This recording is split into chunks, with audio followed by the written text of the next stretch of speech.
Assalamualaikum warahmatullahi wabarakatuh.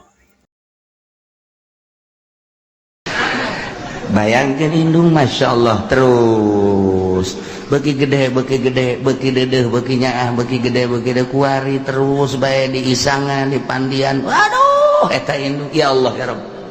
Bapakna neangan ka pabrik neangan ka pasar jang meuli susu jang meuli ambet jang meuli naon indungna ngurusan di imah. Bayangkan indung bapak emang kumaha gitu ya Allah ya Rabbi.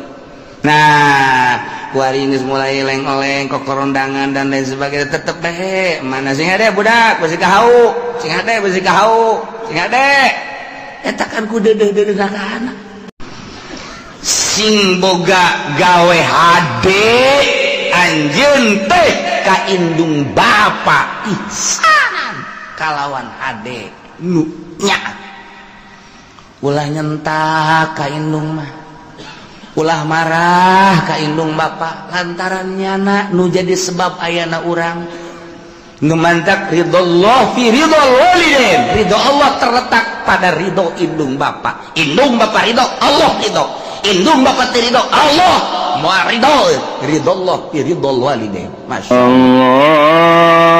Allahumma shalli ala sayyidina Muhammad wa ala ali sayyidina Muhammad. Tahu kadar ieu cek Kangjeng Nabi hei kafir kadar ieu seakan-akan nanya kapan eta kafir teh mah deuk naraon ieu kami kadinya teh dipanggil oh nu mantak dipanggil teh atslu ma harrama rabbukum alaikum kaulah bakal nyebutan macakeun hukum-hukum anu diharamkeun ku pangeran aranjeun kabeh maneh teh ngomong nang di pangeran yo aya hukum keputusan ti pangeran ieu nu bakal dicaritakeun ieu dengekeun aya sabaraha Ahmad aya 9 bakalna 5 jelas nu 4 samar 5 jelas 4 samar dijieun di 2 ayat si coba kumaha man cek Abu Jahal kami aya ngadengekeun instruksi ti pangeran ya dengekeun nya mana nomor kahiji alla tusyriku bihi syai'a Allah ngainstruksikeun ka aranjeun kabeh dengekeun ku cili maraneh kabeh nu 5 perkara nu jelas teh nomor kahiji ulah sok ngamusikeun ka Gusti Allah saeutik ge ulah aya syirik oh sugan teh naon mah siapa nyinggung aing ulah aya ngamusyrik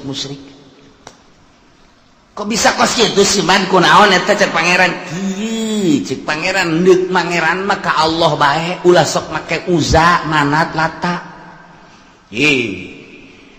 kan ka pangeran mah teu kadeuleu cek gaib pangeran mah kami ge percaya aya pangeran teh ngan atukan urang kulantaran gaib hese geus bae make nu aya heula nu kadeuleu ieu teh pangeran tuturunan kapan ti karuhun urang kadeuleu atuh tinggal disuguh bae justru etalah instruksi ti Gusti Allah nomor kahiji alla tusyriku bihi syai'a ulah musyrik nomor kadua wa bil walidaini ihsana ai ahsinu bil walidaini ihsana nikmat nu panggedena iman ka Gusti Allah iman ka Kangjeng Rasulullah Muhammad sallallahu alaihi wasallam matak dijieun nomor hiji alla tusyriku bihi syai'a nomor kadua kanikmatan teh ayana urang diayakeunna urang hakikatna ku Gusti Allah tetapi melalui hikmah sabab menang indung bapak urang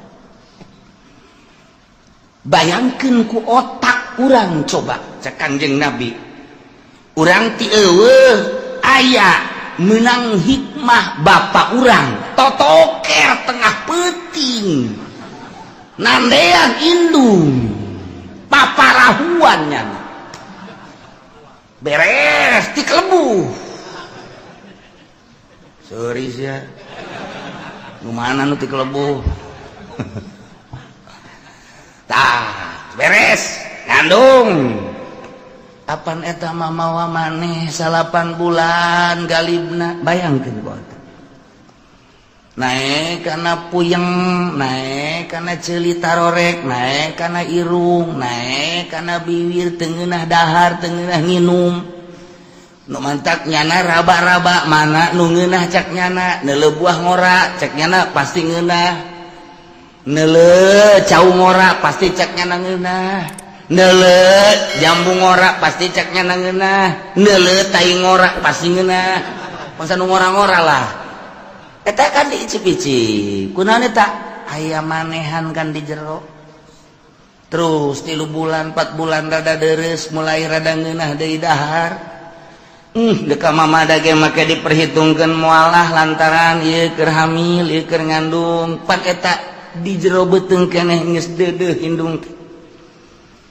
di kondangan deh itu ulah lah cak bapana emang kunaon gitu ulah ibadah deket ya ulah deket ge emang kunaon gitu besi kuku mah meureun di jero anak lain emang kumaha teu bagus kadeuleuna kunaon gitu lantaran di deuleu dihareup sakumaha jelema anu melendam deuleu di tukang geus bagusna nu jelas pan lain kitu nu jelas lain kitu deudeuh ka anak besi kaganggu dek nginum ieu ulah lantaran besi mabok di jero dek ngadahar ieu ulah besi mabok di jero dek sare dek naon ge masih diperhitungkeun di jero beuteung keneh geus diperhitungkeun ku indungna masyaallah mulai ku ari geus 9 bulan geus siap-siap dek ngalahirkeun antara 2 pae hirup jihad jana ya Allah ya Rabbi embung disesar lantaran aya lawang nu khusus nu mantak embung disesar lainna naon mahal 12 juta sedangkeun ieu kan kemampuanna ngan saukur 1 juta 2 juta dipaksa ku dokter kudu disesar bae zalim dokter nu mesti ulah disesar mah haram disesar sebab nyesar mah ngarusak alamun geus mesti terakhir kakara tuh masalah lawangna teu bisa teu mampu ngaluarkeun lantaran ieu adalah melebihi kapasitas sebab waktu asup nama leutik kunaon keluar jadi gede nah iya melebihi kapasitas tapi kakawasan Allah ya keluar bae keluar bae nu asup mimiti leutik keluar gede masalah tapi kok jadi pikiran ulah urusan kakawasan Allah tambah warinya ngabeten ngaheujeun borosot alhamdulillah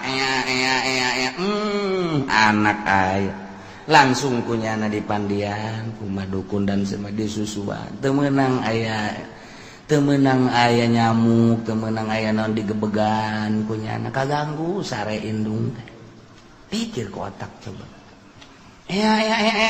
aduh langsung nyusu menang sababaraha peuting mah 2 nu nyusuna seuris ya mah heran aing mah nu hiji orok nu kumisan tah mah Pak eta masyaallah nu pamalingan si euneun teh cek pamalingan budak eta mah nu nyusu kumisan orok na bae kumisan komo bapana budak bayangkeun indung masyaallah terus beuki gede beuki deudeuh beuki nyaah beuki gede kuari terus bae diisangan dipandian waduh eta indung ya Allah ya Rabb bapana neangan ka pabrik neangan ka pasar jang meuli susu jang meuli ambet jang meuli naon indungna ngurusan di imah bayangkeun indung bapak emang kumaha gitu ya Allah ya Rabbi nah kuari geus mulai leng-oleng kokorondangan dan lain sebagainya tetep bae mana sing hade budak beusi kahau sing hade eta kan ku deudeuh-deudeuhna ka anak sing hade konsian emang kunaon ditu di tukang empang pan kayak ngajebur ka empang deui kajenting bapana ka empang asa ulah budak tolol teh indungna deui ngomong emang kunaon gitu bongan pasti aya nanaon ye, pasti aya nanaon ye. Sekali dia coba ngomong, dah budak ulah kaempang, aya bapana kajeun kana jebul. Nah, emang kodang itu tilok balik. Berarti nyandung ya. Bebeja keur nyandung di mana aya lalaki bebeja nyandung. Atuh meureun mun bebeja teu diizinan sih di mana aya ginian. Ngomongna atuh lakos ditu nu tenang atuh. Mun sih ngomong sok kitu, mang, tenang lo. Budak. Hese ngomong jeung nyandung mah. Teu kaharti kitu kurang. Berat. Aduh. Lamun hayang nyaho jati diri urang nyandung coba ge. Hayang nyaho jati diri urang nu aslina nyandung. Beres nyandung, mulai guys. Tuh, deuleu setan datang. Nyaho aslina urang setan berarti. Padahal eta kiai tetep ku pamajikan di setan-setan. Tuh, setan datang tuh.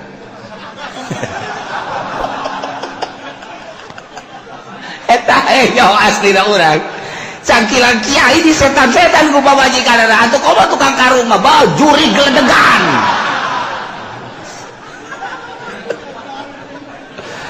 Aduh geus teu kuat karo jandung bagus. Di setan-setan di juri-juri kurang asli na urang kanyahoan ku ari. Oh berarti aing setan.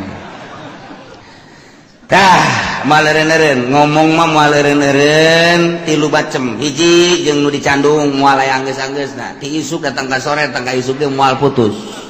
Nomor kadua nu susah, nya nyaritakeun ka susah moal anggeus-anggeus. Nomor katilu nu gede hutang moal anggeus-anggeus. Moal aya anggeus-anggeus paeh bae eta geus. Nah, hiji Allah tusiku bi syia.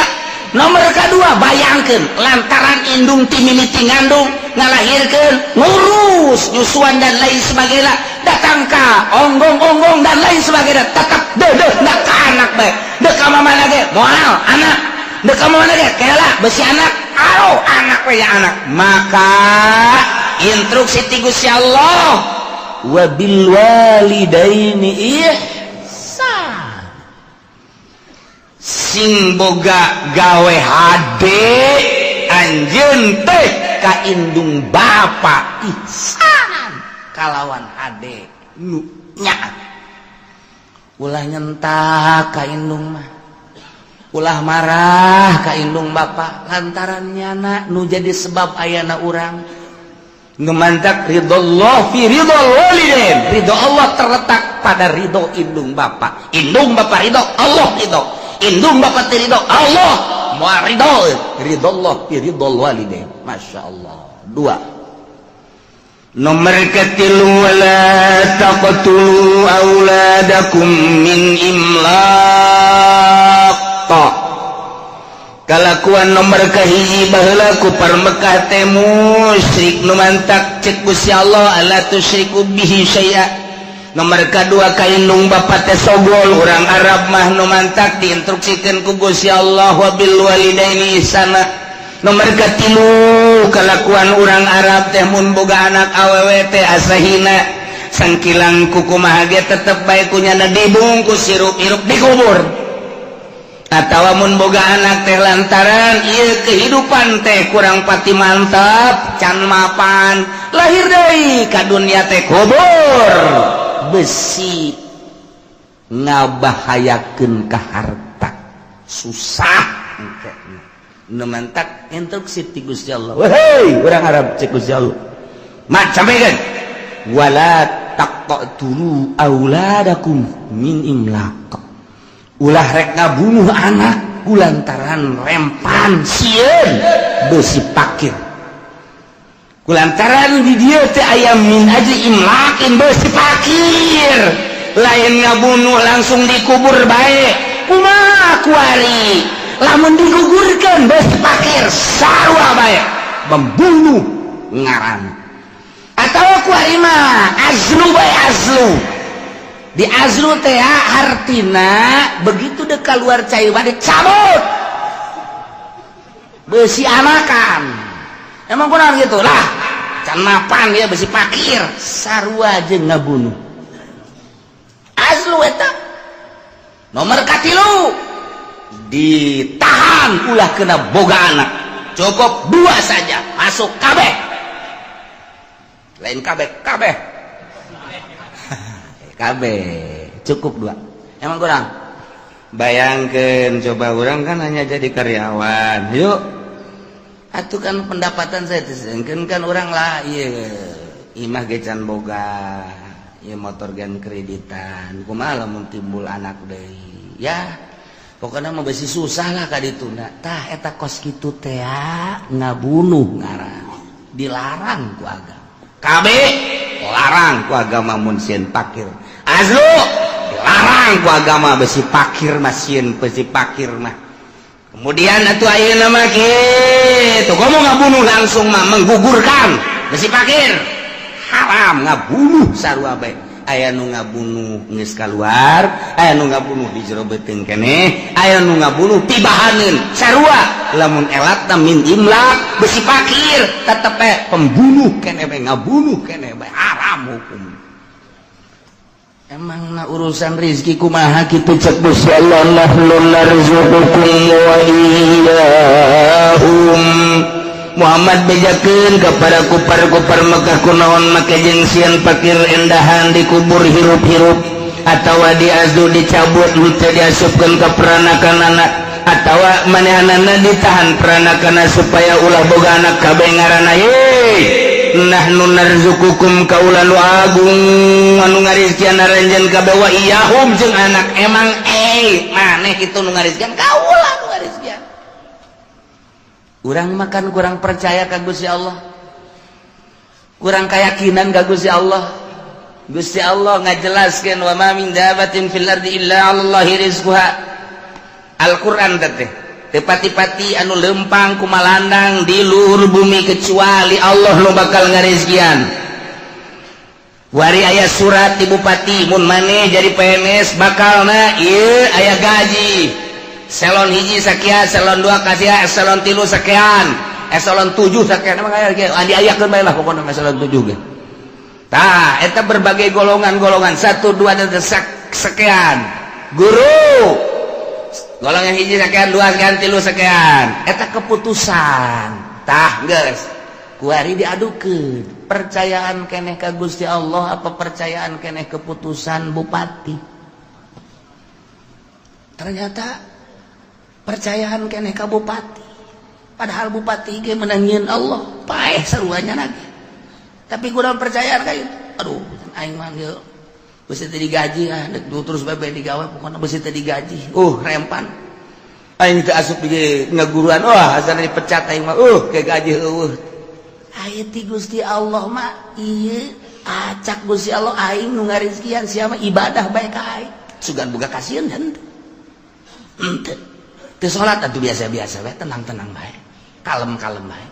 Teu puasa tenang-tenang bae, tapi ku Allah dirizkian bae. Tah ieu urang mah percayaan keneh ka makhluk dibandingkeun jeung ka Allah. Nu mantak ipis jasa iman.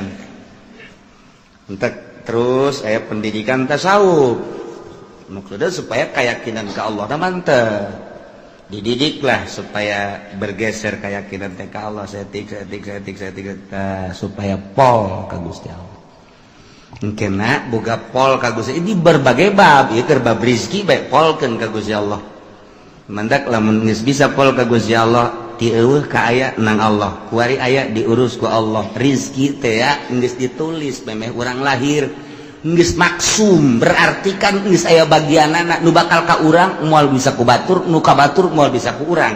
Andai kata ku kumpulan sadunya deuk meunangkeun nu lain urang moal bisa. Nu lain jatah urang kumpulkeun jelema sadunya supaya ka urang moal bisa. Nu bakal lain ka urang tarik ka urang moal bisa. Nu bakal ka urang tahanan ku sadunya moal bisa datang bae. Tah supaya keyakinan kos kitu abe mantap ibadah ka Gusti Allah. Iyalah tasawuf ngaranna. Mulai orang boga keyakinan ka Gusti Allah. Geus aing mah dagang moal, tani moal. Geus deuk ka Allah bae. Aya, teu masalah. Aya sesuai mah jeung kelas teu masalah. Ngan aya teu sesuai jeung kelas ulah. Cek pamajikanana ka. Pan teu ka warung, lah ka Allah bae pasrah. ngojek atuh Kak. Nah, ngojek ge sarua atuh kurang pasrah ka Allah. Pasrah we ka Allah. Sapoe dua poe. Kak, urang teu dahar-dahar geus kumaha Allah bae. Kieu bae tuh Kak, ai geus kos kieu urusanana kakak-kakak tuh ka Allah kula mah deuk balik itu ulah balik bah. Manggodan atuh ai butuh pan ka sia. Tuh, ai aing dibutuhkeun cek nyana, ai diparaban teu. Eta ai paraban urusan Allah. Ai butuh urusan aing. Aing puyeng cek nyana ieu kakak. Eta kudu ngaji. Deuk nasaub, deuk norekat kudu ngaji, lamun teu ngaji cilaka. Aya pendidikan khusus supaya mantep keyakinan. Nah, urang mun nyaritakeun keyakinan loba macam-macam. Ieu mah carita nu luhur. Abu Yazid al-Bistami lepas kutubul auliya ngan memehna nyana zuhud. Geus jadi raja zuhud. Kapanggihlah jeung Ma'rufil Qurhi. Waalaikumsalam. Maneh datang ke mana kazuhudan maneh cek Ma'rufil Qurhi. Cek Abu Yazid kieu ulama zuhud teh. Coba tanpa ayat terbersit di hati ngahayang-hayang boh usaha boh tani terhadap dunia bagus aya bae di dahar eueuh bae sobar eta kitu kulama sakitu cek Ma'rufil Qurhi anjing kula ge kos kitu ambo cak Abu Yazid anjing kos itu di negara kulama aya bae di dahar eueuh bae nya sabar paling ngelem eta anjing kos kitu berarti maneh mah zuhud ka karang datang ke kos anjing ya Allah atuh kudu kumaha kieu nu hebat ulah hayang kana dunya di mana aya bikeun ka batur di mana eueuh sabar atuh pae cak kana kos berarti can kuat maneh tah. Jadi Ki Abu Yazid al-Bistami jeung Ki Ma'rufil Qurhi eleh luhur dina zuhudna ku Ma'rufil Qurhi lantaran cek Ma'rufil Qurhi zuhud nu asli mah kos itu aya urang sakadar icip-icip bae sasana bikeun ulah datang ka diendekeun di iman eueuh sabar deuk sabaraha poe bae paeh geus bagian ti Gusti Allah kuat teu maneh kitu lamun mah teu kuat cara tadi aya di dahar eueuh sabar aya mah di dahar sakayang eta mah anjing ambo cek Abu Yazid al-Bistami wah taat kula ka anjeun ngaguru nu mantep tak kurang lamun ka Baghdad aya kuburan Abu Yazid al-Bistami Ma'rufil Qurhi mah misah Junaidil Babadi Sisri Sikti ngahiji geudinya Abu Bakar Shibli misah ka Baghdad jadi kabayang kuburan-kuburan kutubul aulia masyaallah. Aya deui jelema ibadah ka Gusti Allah lepas tina segala dunia sapoe di gunung bae dua poe tilu poe geus mulai rada kaluar kesang tis opat poe geus leuleus kana geus kicep lima poe geus rada ngalungsar ngadoa Gusti pancena jak Gusti mun yakin bakal dirizkian pancan aya nu mawakeun keneh bae sak Gusti Allah ta eta siapa ibadah zuhud hayang anu mawakeun tolol ulah piceun eta piceun teu geus hayang nu mawakeun mulai ka 7 poe geus leuleus jasa ngadoa deui Gusti abdi mah teu hayang dibawakeun ku malu kayaknya dibere langsung bae ku Gusti cek ya mun sangu-sangu mun roti-roti langsung di Gusti ulah make makhluk geus saya kadalapan teh can aya keneh kan telat amat cek kaburu pae hasan aya Gusti ka 9 poe ngadoa bari ngedeng Gusti iya ka makhluk mah dengan ka Gusti mah pandap nyantel terus ieu mah geus teu daya teu upaya ieu mah abdi mah ieu asalna sapoe ieu ku Gusti teu dikiriman abdi mah paeh tapi kumaha Gusti bae endahan kieu ilhamna ti Gusti tek rizki maneh poe ieu aya ngan maneh kudu ka kota leupangna geus teu kuat deuleu ku maneh luhur di deuleu tuh geus dibukakeun kasak berarti di deuleu di Lauhil Mahfuz bener rizkina aya di kota bakal nu mere ngan nyana kudu ka kota lain ti kamari ada aya keneh tanaga teu kuat ya saya kulantaran tulisan ada di kota ya nyana ngorandang ka kota ngorandang ka kota datang oge ka kota sejuk di kota dia bener teu kebal teh aya nu mere sangu sapiring cai na sagelas gegeran diinum di dahar itu seger alhamdulillah ngadoa Gusti pan Gusti mah maha kawasa atuh endek kadatangkeun rezeki mantak naon di gunung di leuweung kudu abdi ka kota capek ieu make kudu ka kota keneh bae haju eta make leungeun manusa tah abdi nu teu resepna mah aya langsung ti Gusti gedebug kitu tah mun roti-roti bug ka handap emang pikiran urang ge kos karar itu eta pikiran urang teh majar urang mah ibadah teh kos kitu cek Gusti Allah di mana encan wajar jadi wali aing ku ari mah ulah wa kazuzuhudan kaleuweung cek ngana maning mondok heula bae santren tangan kiai can kailmuan ku sia ilhamna maksudna kos kitu teh ulah wa ka gunung kaleuweung lantaran ilmu kurang moal saimbang ke lain jadi wali nikung sia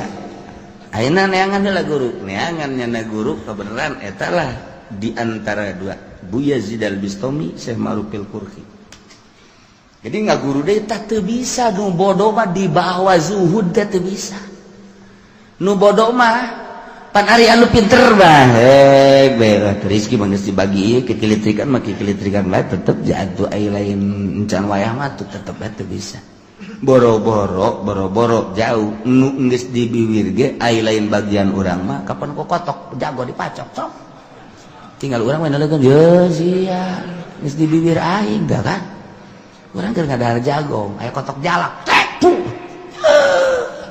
eta mah percis teh mah kos calo duit mentaan ku babaturan set atuh lain milik urang motor lain milik urang dibawa ku pamalingan.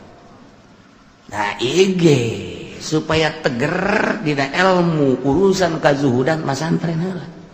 Mantak moal bisa jelema diangkat jadi wali lamun teu masantren moal bae ka jadi kumaha. Kajeun teuing nya di Trisakti di UGM misalna yeuh kuliah, mana selain kuliah ada kuliah lah pokona geus. Di mana tuh di IAIN misalna terus moal bisa. Lain jurusan kawalian tambah hanya ilmiah.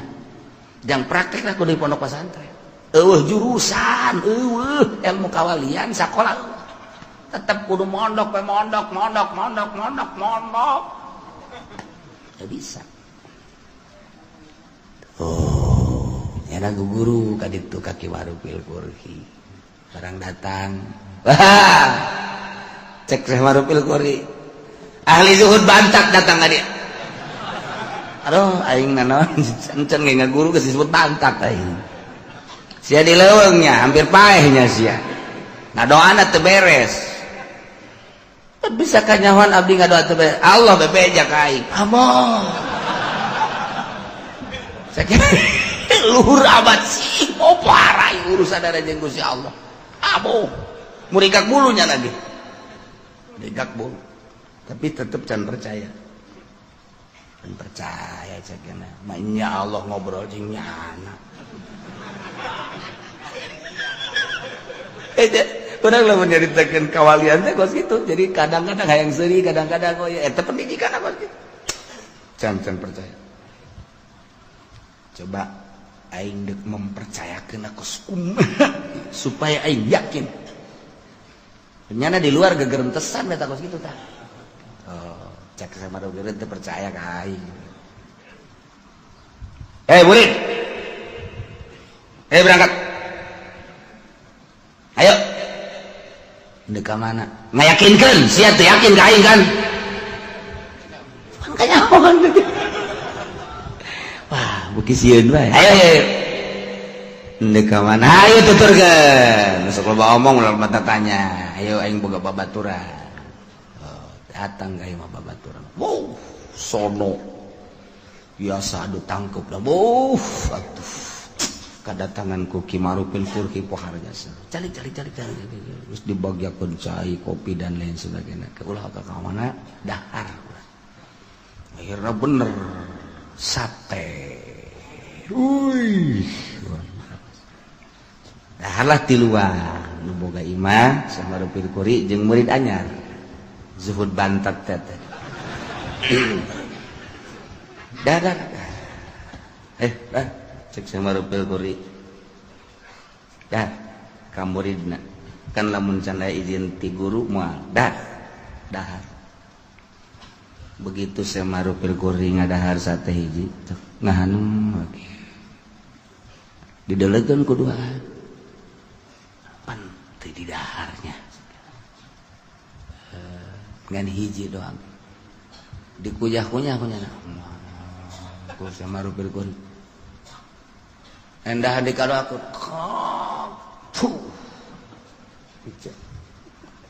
ke sekolah pada pamit baik sok dahar kalau pamit atuh geus pamit tinggal nu duaan urang cenah ieu ngadahar sate sakilobana ai itu teu ngadahar urang ngadahar dilojokeun ieu pan teu beres sih berarti sate teu beres ieu kajian ku kumaha ge sebab Syekh Marupil Qurhi mah lamun beres mah sok dahar bae coba urang tes datanglah ke tukang sate. Waalaikumsalam.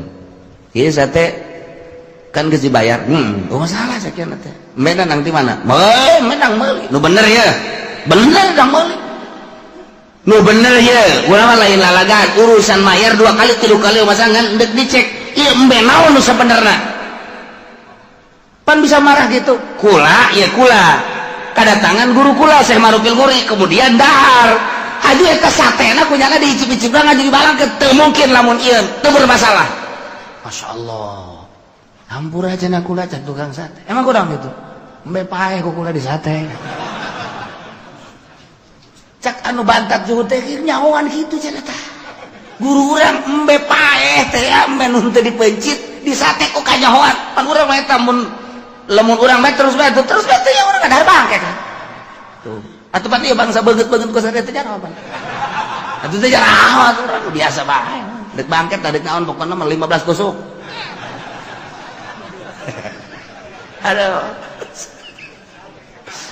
Aduh, atuh Bambang teh kunaon kitu ka tukang sate teh hampura geus pokona mah jadi kulah yang gede untung, aya embe paeh anyar kanyahoan lah geus bisa teh bae. Guguran datang ka Syekh Marupil. Waalaikumsalam. Dek nyaritakeun embe paehnya. Cuman geus cahudi bae. Tah cak muridna teh, cak muridna. Mama, geus kula yakin ka mama. Yakin jasa geus kula bakal ngaguru jasa deuk ngaguru lantaran geus yakin jasa ngan ieu bae. Eta nu ngabejaan sa Allah. Maksudna nu ngabejaan Allah teh kumaha? Aya atuh aing mah ngobrol terus ya Allah. Wayang cenah aing. Kos gitulah kutubul aulia lu bantak geus hese jaritakeun ada nyana komunikasi terus bae jeung Allah mun nginum sangarta dibejaan ku Allah dahar dibejaan ku Allah antara halal jeung haram menang ti mana dan lain sebagainya mentak sok aya ngahuleng bae dahar ge kieu bae engke beusi di lembur urang aya ngahuleng kieu tah bawa ka grogol eta edan anyar eta ayo sekelumit nyaritakeun tentang wali Allah Poharajasa. Nu bodoh masa dek dijadikeun wali bodoh. Mantap mun hayang urang diangkat boga derajat tetep kudu basantren. Teu bisa tuh basantren. Cenah basantren modern teu bisa. Basantren modern lain ulah teu sekedar ilmiah jangan ramekeun negara urusan politik da jurusan-jurusanana urusan agama. Ngan endeup ngajurus ka darajatna salafi teu bisa di modern. Lain ulah modern teh ngan sebatas beung naon bedana jeung asam up jeung asam a jeung asad dan bedana sarua tah mah dan beda ngaran dong sanawiyah. Eta doang beda da sakit sarupa. Jang derajat lah tetep ngantren. Ieu besi sing hade di lembur-lembur urang aya anu nurun-nurunkeun ilmu-ilmu kawalian tanya mas antrenna di mana heula sabaraha taun mas antrenna. Sebab moal diangkat jadi wali lamun teu pinter. Moal anti jasa. Hiji alla tusyriku bihi syai'a. Dua wa bil walidaini ihsana. Tilu wala taqtulu auladakum min imlaq. Yakinkan nahnu narzuqukum wa iyyahum. Apa? Wala taqrabul fawahisha. Ulah sok deketan bangsa fawahis kabair zina deket bae ulah komo zina. Nginayahan kana cacak-cacak deket ulah tu komo zinahna. Kitu keneh pemabokan, kitu keneh perjudian. Mazhar minha wa ma baton tegasna nu lahir nu ebreh wa ma baton jeung nu samar. Ari karena Allah mah pasti bae sih. Pan aya nu kieu ye, jelema teh anu kieu. Aya anu wani nonton orkes teh lamun eueuh sasaha. Lamun aya sasaha mambu. Aya nu kos kitu. Anu wani aya saha eueuh saha wani bae. Waduh eta mah geus mempersiapkeun diri ka neraka tah jelas. Ieu mah di deuleuh lah nya kae anu eueuh teh we nya anu eueuh teh. Oh, aya moal emang bener loba wau ih. Lamun aing nadi ditu mah di Pandeglang eueuh wau aing daek nonton orkes. Aya di dieu mah mun aing dikiki di ustad-ustad ku batu deh. Ieu ustad aing teh kiai mah aku nonton orkes. Tapi lamun di Pandeglang aing nyumbang lagu guys pokona mah. Ya Allah. Ta eta teh kos kitu neraka keneh sebab nyana berarti ninggalkeun maksiatna lain lillah karena manusia. Tuh gitu kan nonton TV teh aya di loba jelema embung mungus kieu bae haram giliran di kamar kieu bae sorang what tenang sorangan bae di kamar blontak kiai tolol jadi ai mazharo mah bener bisa dijaga wa ma batonna nu henteu gitu adi di loba jelema mah mun ka HP ge haram ya haram eueuh jelema bae.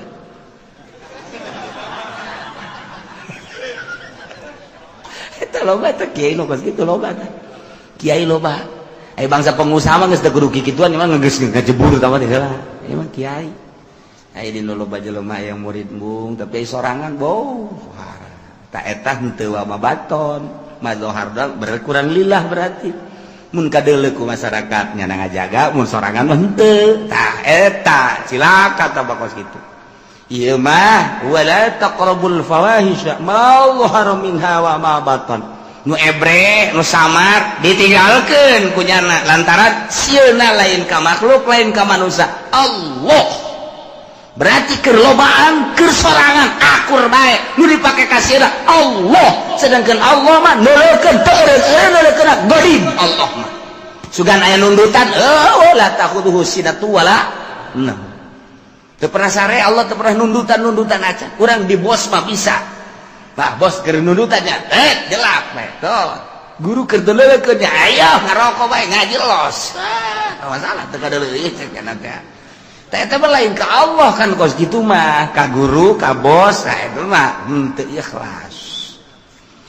Kalimah wala taqtulun nafsallati harramallahu illa bil haqq. Ulah rek ngabunuh maneh kawak-kawakan sebab baheula di Arab mah teu meunang salah saeutik cekel bunuh kumaha kahayangnya na bae ngaganggu ka nyana bolo nyawa teh murah baheula mantak instruksi ti Gusti Allah aturan ti Gusti Allah ieu mulibah nu jelas terakhir wala taqtulun nafsa ulah rek ngabunuh awak-awakan allati harramallah nu ku Allah diharamkeun illa bila kecuali mangga model kumaha ngabunuh deui qawad diarana atawa murtad nyana kafir ba'dal iman murtad bunuh mun di negara Islam ku ari nu murtad bunuh mana deui rajul muhson tak iya nya kudu diranjam jelema zina sabada muhson zina ba'dal muhson ieu ge puluh sarua bae masyaallah. Nyana nikah biasa halal kemudian saenggeusna merasakan nikmah hendak ngarasakeun kitu ngaranna jima hasil halal waris zina jeung nu sejen ta eta teh wajib dirajam paehan eta mah hak masalah tah menukos kitu ya na yanu limadzalikum wasaqum bihi la'allakum taqilun. Zalikum tayyib nu lima tadi nu geus dicaritakeun wasakum eta Allah marentah ka aranjeun kabeh la'allakum taqilun supaya aranjeun kabeh berpikir. Awas nu lima ieu alla tusyriku bihi syai'a. Nomor kedua wabil walidaini ihsana. Nomor katilu wala taqtulu auladakum min imlaq. Nomor kaopat wala taqrabul fawahisha ma dhahara minha wa ma batan. Nomor kalima wala taqtulun nafsal lati harramallahu illa bil haqq. Nah ieulah nu kudu diperhatikeun bener-bener lantaran ieu nu keur kumalandang di Mekah saat eta nu dilaksanakeun ku kaum-kaum kufar. La'allakum taqilun, coba berpikir. Nu lima jelas, nu opat ieu mah nu make perjalanan khofi mana wala taqrabu malal yatim wallahu a'lam bissawab.